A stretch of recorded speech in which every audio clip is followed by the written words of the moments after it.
Good afternoon, ladies and gentlemen.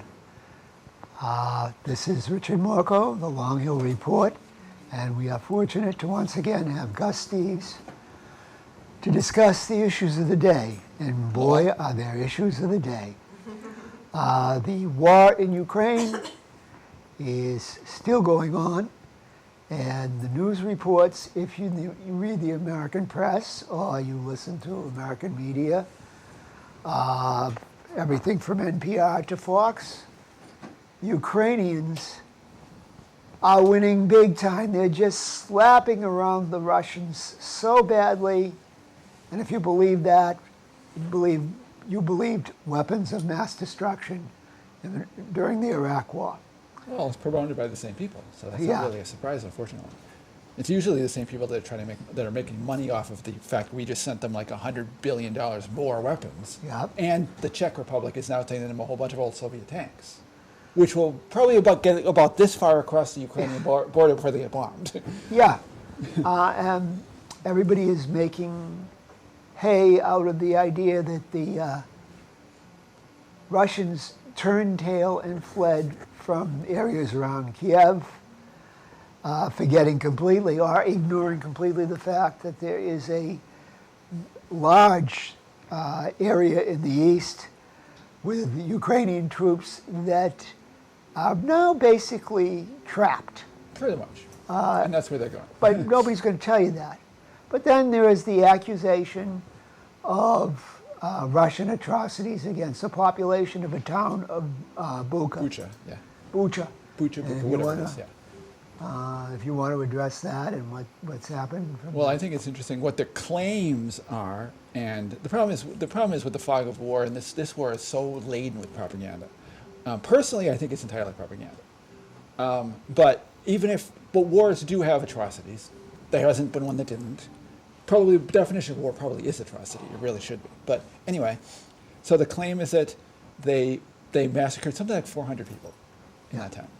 However, from some of the stuff that I've read indicates that the mayor of that town was going around on video a couple of days, like a couple of days after the Russians left, and it was clean. And then 4 or 5 days later, after the Ukrainian forces come back in, then all of a sudden these bodies pop up all over the place. That is a big question, and something to think about. There's not much thinking being done. Well, it's interesting. There's not much debate of it either, because YouTube doesn't allow you to debate the issue, from what I've read. Truly. And it's interesting.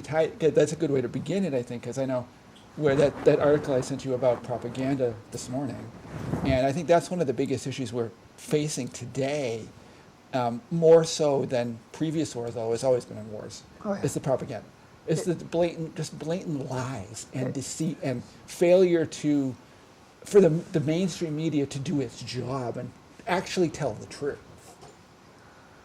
That's been a major issue. That is the accepted rationale for media, for newspapers and everything, was that they were to tell the truth.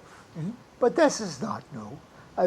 Mark Twain's comment, a person who cannot read is uninformed. A person who can read the newspapers is misinformed. And everything is propaganda. I don't think everything is, but I think there's a lot more propaganda around now, especially in certain areas. I should say in the mainstream media itself. The mainstream media, I'm actually thinking more in terms of when you get to the level of foreign policy, there's about this much truth surrounded by this much propaganda. That would be not a bad way of putting it. I think the best propaganda actually does have a kernel of truth to it. Trying to find it is the issue. That would help. Yeah.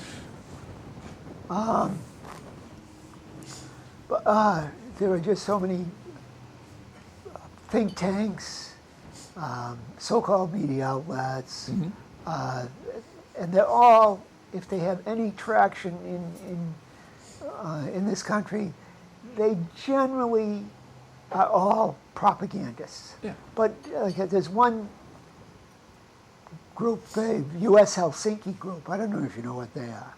I've heard of them. Okay. There's a fellow who works for them, Paul Massaro. Okay.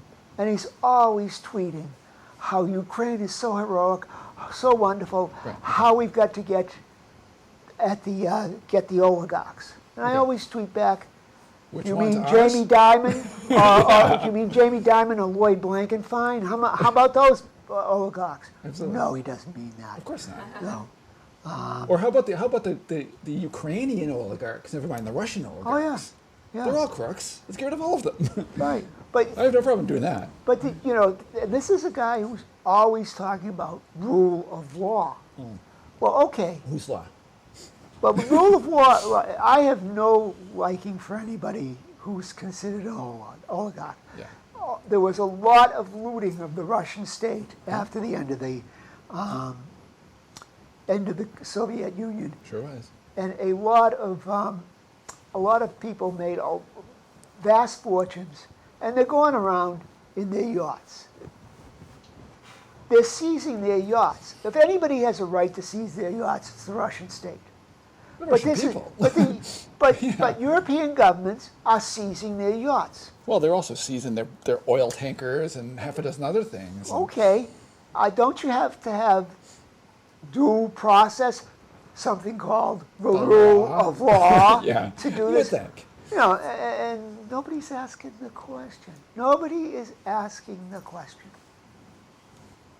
Except you and me and Does a few others. Some of the outlets that we read are Yeah. asking the question. The problem is how many people read them.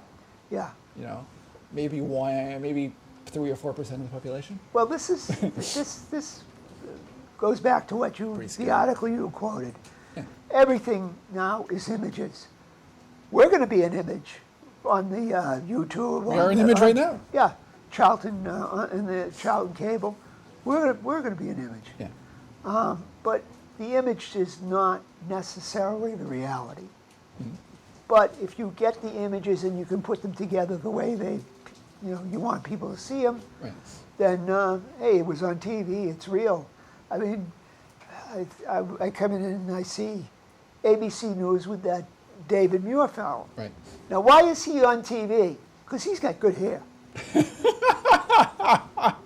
Like, why are all those girls on Fox? Because they got nice legs. Come on, I mean, let's be real. They're In a lot of actors. cases, they're not. Oh, absolutely, they're actors. They're Well, hell, actors and actresses. The last president before the current one was an actor. The previous president back in the 1980s was an actor. Yeah. Most of the presidents are actors, actually. They're either actors or they're products. Because One of the two, at the same time. other than you and I, you have to be an amazing image. We're just nice guys. But you have to be an amazing image to get a job on TV. Now, prove me wrong out there. I'd a love to fair see amount of it. truth I to would that, love to see that happen where you're the guy we need. But I don't think it's going to happen. It's been a long time since it did. I mean, that's part of the problem. Is it's gone so much more toward the image and the creation of some sort of selling point Yeah. than it has ever been about what they're actually capable of doing in front of the camera. And Any idiot can read a teleprompter.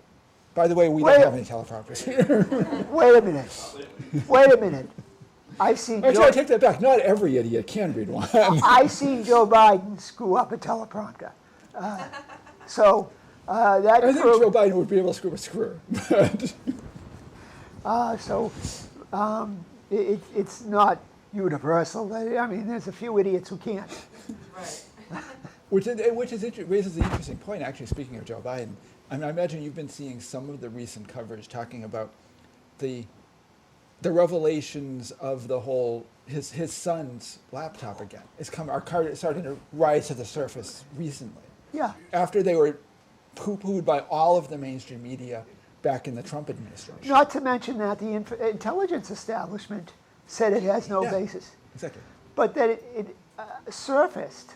It is something, okay, there's some place where the images are actually valuable.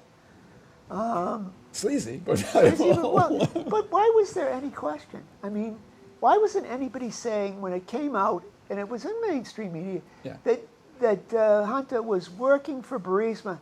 It shouldn't have, everybody should say, well, the only way he could have got that job was he was connected to his father. Of course. But no, the mainstream. Oh, Hunt is a demigod. Well, The problem is, I mean, it's not just about Hunter or Joe Biden or any of these other people who connect to, oligarchs in other parts of the world, because they're all connected to oligarchs in other parts of the world. Or in this case, he's in Ukraine and China. yeah. But if you look at them all, it's all in the same class of people. They're all hobnobbing with each other, just like back in a century ago, the royals were all hobnobbing with each other and How did that work literally out? inbred. Yeah. It's the same group of people. They just don't wear crowns anymore, No, and it for the is- most part. I mean, they're not exactly the same people, but you know what I mean. Yeah, I know The exactly. principle is the same. They're all kind of entwined. They're But all look at they're all far more internationalistic than any of us are. look at John Kerry's, what is it, his son? Or Yeah, his I saw nephew, that. son or son. He was in Ukraine too, with some sinecure. Yeah. Who was the other one? There was one other one I'm trying to think of. There was three offsprings of three politicians. There was a third one in Yeah, that I group. can't remember offhand who it was. No, I can't either. Yeah. He might have been. It might have And been. that just happens to be in that group. Yeah. I mean, how many of them are tied into China? How many of them are tied into, rich dirtbag dictators in Africa or somewhere else in the world? They're all over the place. Yeah. Their interests are their own interests, not ours, and never have been. Of They course. some of the better ones talk about our interests. Maybe they throw us a crumb every once in a while. But the Democratic Party has completely abandoned the working class as a working Pretty class. much. Pretty much. But I know people who will wax poetic about Lunch Bucket Joe as somebody who's the friend of the working man. I can understand he's been a grifter all his life, but he might have done something for the working man, but what has that? Not What much. is it? No, and how much of it was discounted by some of his own legislation. Yeah. Back in the 90s especially. Oh, His certainly. support for NAFTA, his support for, what was that bill? The bill that made it almost impossible to discharge bankruptcy back in the early 90s. Yeah, I remember that. Students especially. Yeah. I mean, they're still in hock for hundreds of thousands of dollars. I do have to say that colleges have to stop pushing worthless degrees. I agree. I mean, and they should have a warning. I'm a history nerd. I have a bachelor's of arts in history, but history degrees should come with this warning. Unless you went to Harvard or Yale or someplace like that, this degree, all the rewards are non-monetary. That should be tacked onto most degrees Yeah, for most colleges as really. it is now. And- It's never used to be that way. That's because they also it was after World War II. It started becoming this mass movement to throw people in. Sure. Yeah, and that's the thing. There's too many. What's the definition of inflation? Too many goods for a definition of inflation. Too many goods chasing. Too many dollars chasing too few Few goods. goods, right. There's too many graduates chasing too few jobs. Well, too few good jobs. Anyway. Good jobs. Yes. And Well, and the part of that, of course, is that the consolidation of the economy in the hands of fewer and fewer corporate interests, they have a vested interest in getting rid of the jobs. They blow smoke about wanting to create jobs. You have to doubt what the federal numbers are when it comes to job creation. Right. They keep saying, oh, it's getting better. Is it really? The people on the street don't think that. And they're the ones who actually see it. Yeah, maybe there are more jobs. That's because, there are 5 McDonald's in every major city. well, it's so what they say. But so the job quality has gone down. Yeah. The average person you can't make your ends meet by having a college degree working at McDonald's or one of these other jobs or any of these other or almost any of the so-called gig economy jobs. Uber looks like it's hugely a giant corporation, but it's not even profitable. No, it isn't. I think they bought one of those DoorDash type of things. Among other things, yes. And that, I think, turned a profit. But I think some of those are dying now because people are back to, going out and stuff like that. Yeah. But moving on to another topic, one that, thanks to my ancestry, my very, very northern Italian ancestry, touches a little bit of a chord with me. The world might be facing a famine. Certainly some of the less the less well-off parts of the world yes. might be facing a Not famine. just, which is all over the world. As a result of this war. Right. And so one has to question, why is not, as an intro here, why are they all saying, we got to get rid of Putin, we've got to support Ukraine? Why aren't they saying, wait a minute, we could have a famine. We should negotiate, we should have a peace conference, we should work this out and get the supply chain, food supply chain, back to, why aren't they saying that? It's a rhetorical question. Ka-ching, ka-ching, they can't think it loud enough. It's a rhetorical question, obviously. This is, when I was a boy, the Soviet Union was known for its collective farming system to be a failure, not being able to feed the country. They would have to go abroad, take some of the gold, they were a big gold mining place, sell oil to buy food for the people. Yeah. What is the biggest food exporting country now? Russia. Under their complete failure, Mr. Putin. Yeah. They are the second largest, I believe, fertilizer exporter. It's the Russians. Yeah. We need them more than they need us. And they know it. And they know it. And they know it. Now, I remember people saying, oh, if I had been smart, this is the one time, this was a lottery ticket being offered, and I didn't take it. When the ruble went to a penny, I should have, if there is a market, to purchase forward contracts in the ruble, I should have gone and mortgaged everything, because it's back to par now. It is now. It's probably more secure than the dollar.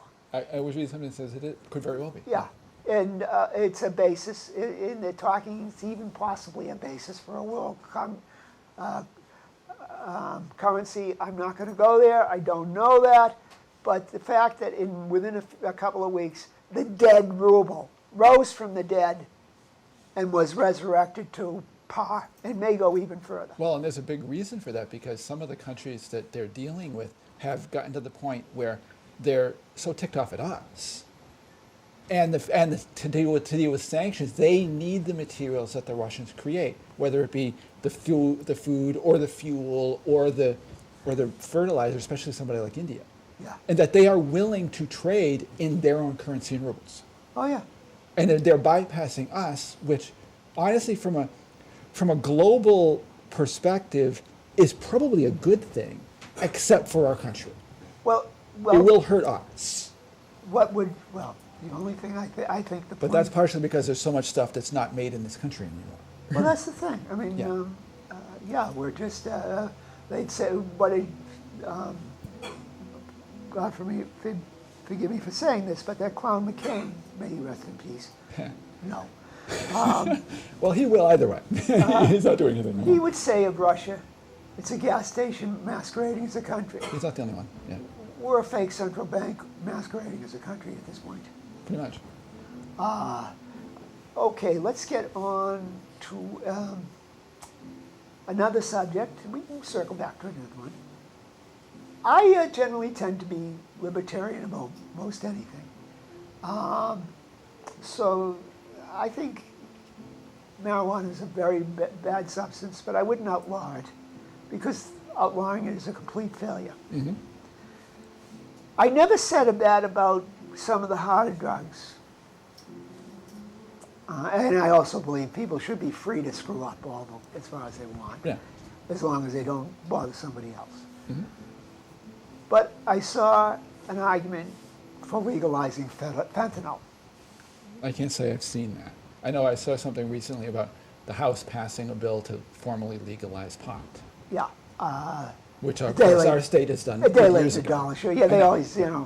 they were always ahead of the non-curve. But anyway, so why would one say legalizing fentanyl is a good idea, or legalizing heroin? You having a good idea? You having the argument?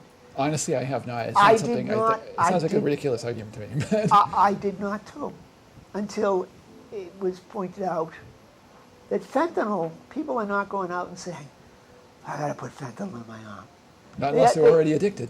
They're thinking about another drug, and fentanyl ends up in the drug they're taking. Heroin, usually. So if you had a legalized system, and I'm not sure I backed it, but I always thought it was a bridge too far, where they had to actually label everything, and the government would say you have to guarantee its purity, so people knew what they were taking. They would probably take, the heroin addict would probably take the heroin. Part of the cachet, of course, of heroin and actually doing pot was its illegality. Hey, we're getting high. That's the way high school, college kids. And I was in college when it really started to break as a thing, and the illegality of it was something. But maybe pure heroin wouldn't be as attractive as furtively looking to buy it.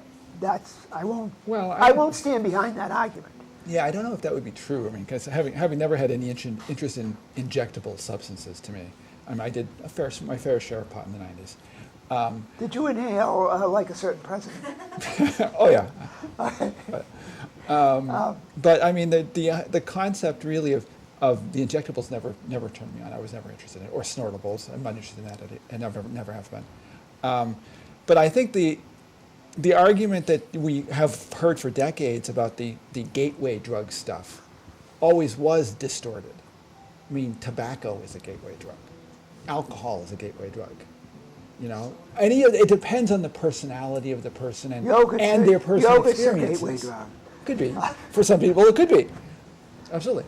I mean, commercialism is a gateway drug. Advertising is a great gateway drug.